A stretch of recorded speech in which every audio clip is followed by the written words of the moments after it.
BL,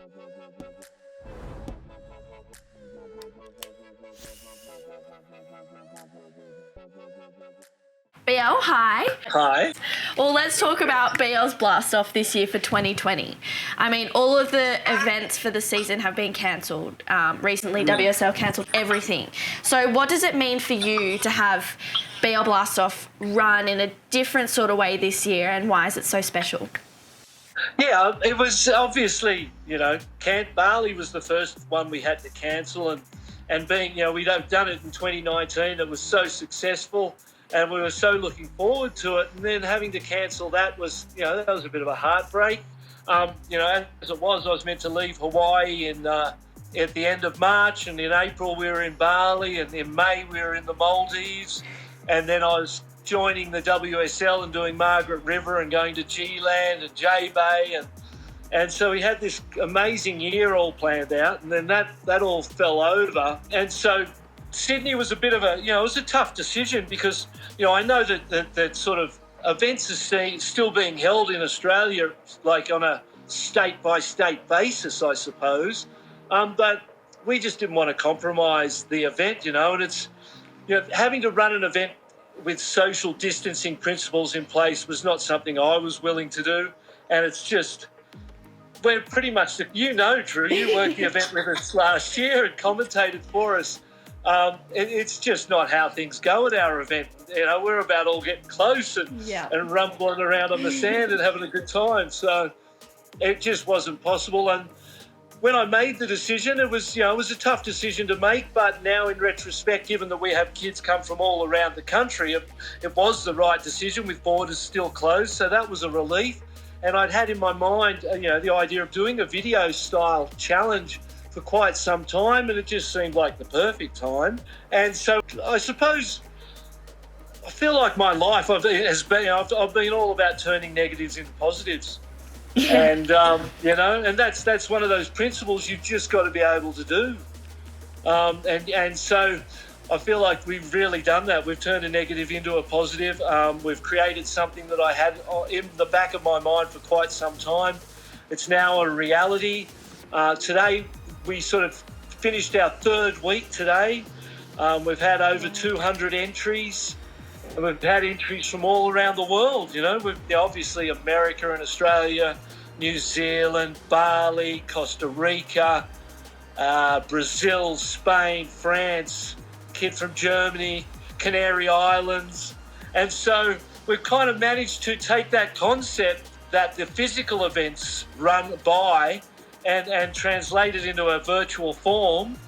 And as well as I do from working the event that there's no, those first 3 days really are a coaching program, and the reason the event's been successful is that it attracts beginners and it attracts the best kids in the country, and they're all in there together.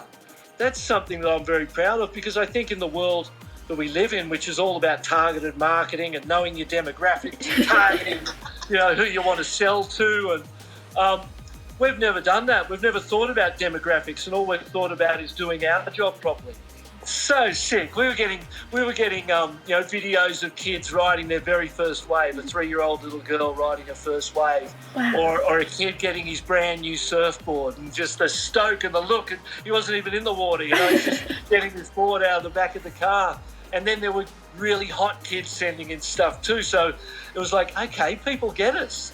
They understand what we're about, and that was the best part for me, was that we were able to translate those elements of the physical event into a virtual event, and the broader surfing community got it, and they understood that we were all about getting people stoked and helping them to improve their surfing, and so far so good. Yeah, and I guess working at the event and even participating in it as a kid, it was just an event that everyone was like, oh my God, 1 week left, 5 days left. Oh, it's tomorrow, It was filled with all this excitement leading up to it, and then even more during the whole thing.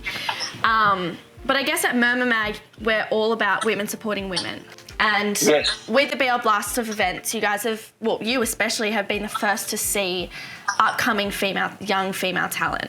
So what do you think is in store for women surfing with the rise of the younger female generation from what you're seeing?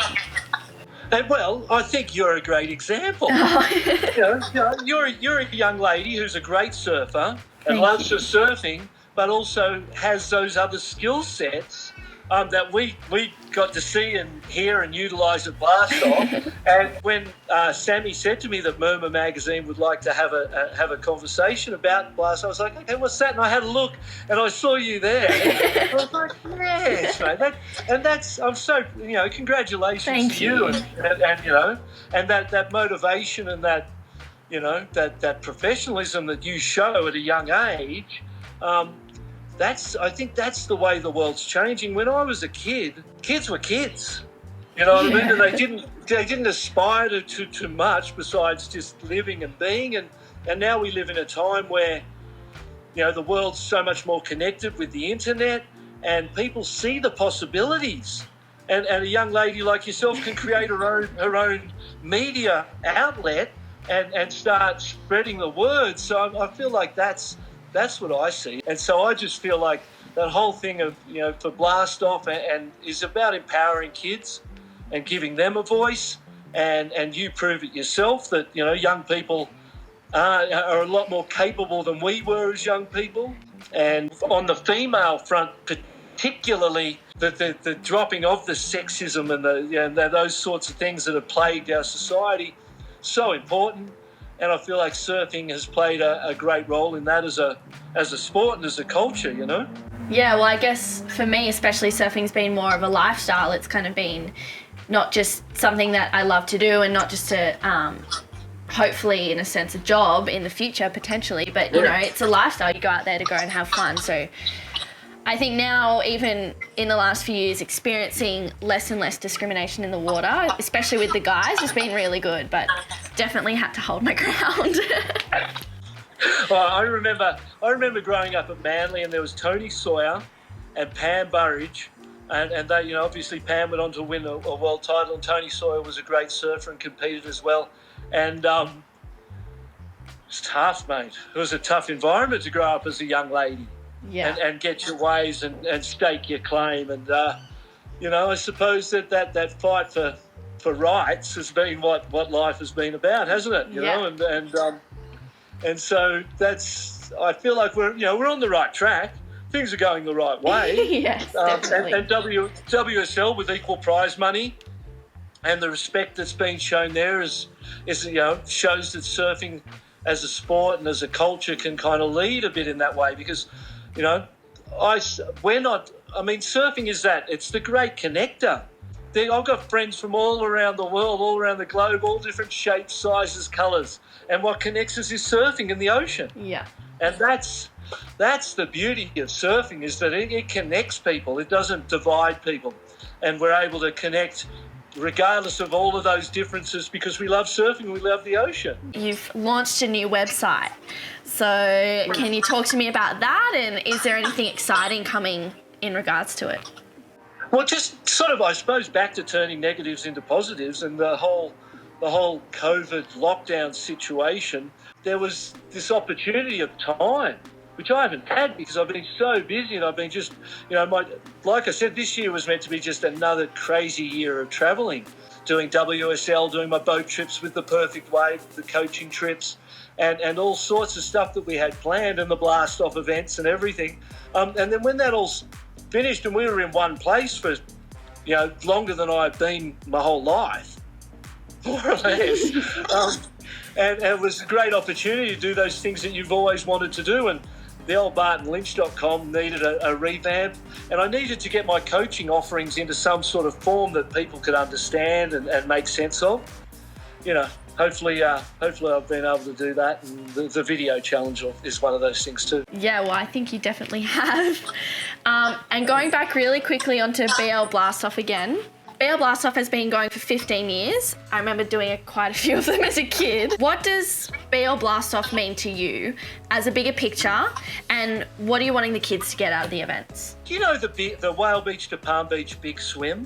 Have you heard of that annual swim where they swim from Palmy to Whaley every year? Yeah. My dad started that swim. Wow. And he started that in 1974. And he had the idea to swim from Palm Beach to Whale Beach. And he said to his mates, we should swim. And they went, You nuts? What are you talking about? And the first year, 20 of them, him and his mates got together and they swam it. And the next year it turned into a swim, and it was Australia's first open ocean swim race. Wow. And then my father died the next year. Wow. And it became the Bob Lynch Memorial Swim. And it still runs to this day. And he died in 1975. And I was able to see what an incredible community asset my dad left behind him. And it's it's Whale Beach Surf Club's biggest fundraiser. And I was like, what an incredible, he'd be so proud, if he could look down and see 3,000 people swimming his swim race every year from all around Australia, and it being the longest running and there's a lot of really positive things about what my dad left behind there. And I was like, well, what if I could create something that, showed or continued my family's relationship with those beaches, Palmy and Whaley and Avalon. And so blast off. I got injured. I knew I was out for 6 months. And again, the old turning negatives into positives. Yeah. I'd had the idea. I was like, I'm going to do this kids event. And right around that same time, I got approached by Simon Haskell, who was running Hurley at the time. And he said, we'd love to do some stuff with you. Love what you're doing with the kids, with your coaching and everything. And I said, I've got this idea for a kids event. And it was born. And 15 years later, it's still going. And I suppose when you think about Palm Beach, Whale Beach, perhaps the two biggest events every year at those beaches are my dad's swim and my surf event. And that was kind of the dream.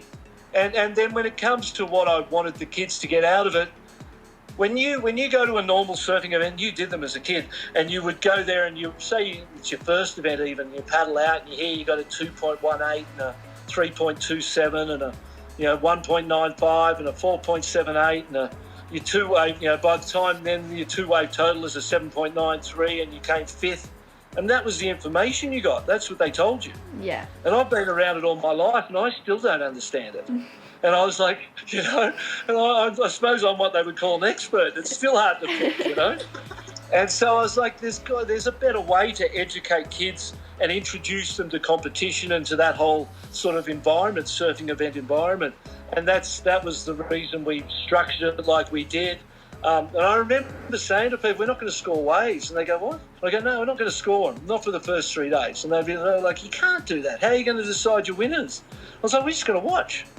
We're just going to watch them surf and tell them what they did wrong and try and coach them and educate them and help them to grow. And the amount of people that didn't get it at the start, and so I suppose we're still the only event that does it. Yeah, you definitely are. Yeah, so it's unique in that way, and it just came from me wanting to create a better environment for kids to learn in, and thinking that the current model was flawed because it didn't give you anything but math. Yeah. I love that. Because you're winning by being a part of it, and I suppose that's what we wanted to get through with the video event or the virtual event, was that we really haven't launched our major prizes yet because we didn't want people to be in it for the prize. Yeah. We wanted them to be a part of it for the coaching, for the community, to be a part of a community and connect with kids from around the world. And I see that happening in the chat rooms on the video pages, I saw a young girl from Maui, Ruby Stringfellow, talking to Leilani Zoric. Ruby's 9, Leilani's 7. Leilani goes, I can't wait to come over there and surf and play with you. Oh, she's so cute. They want to come together and play together. Yeah. And have a play. I was like, yes. And that was another one where I went, yeah, they get it, mate. We're just connecting people. Yeah. And so I feel like bringing community to the kids at this point in time and being able to deliver what we're doing at a time when the rest of the world's doing what it's doing is particularly good for kids, And I think it kind of, and the timing's good like that too. And for anyone that's wanting to throw in a video or have an entry or whatever in the virtual event, how can they do that? Yeah. You just go to bartonlynch.com and follow the links from there.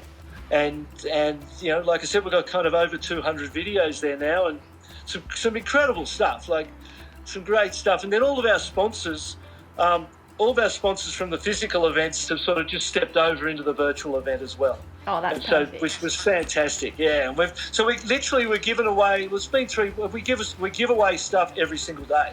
Wow. So every day of the 6 week window, we're giving away prizes. That's amazing. And then our major prizes, which we haven't really talked about too much.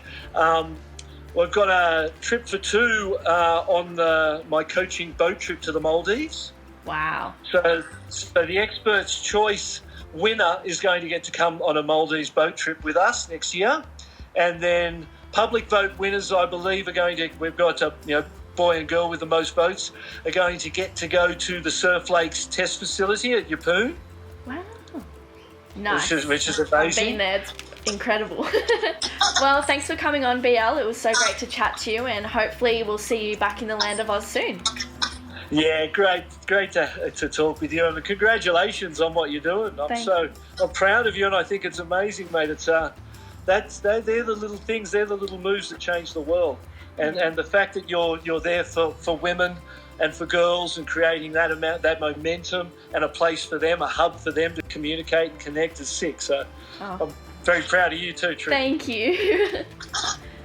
Thanks for watching. Make sure you like and subscribe.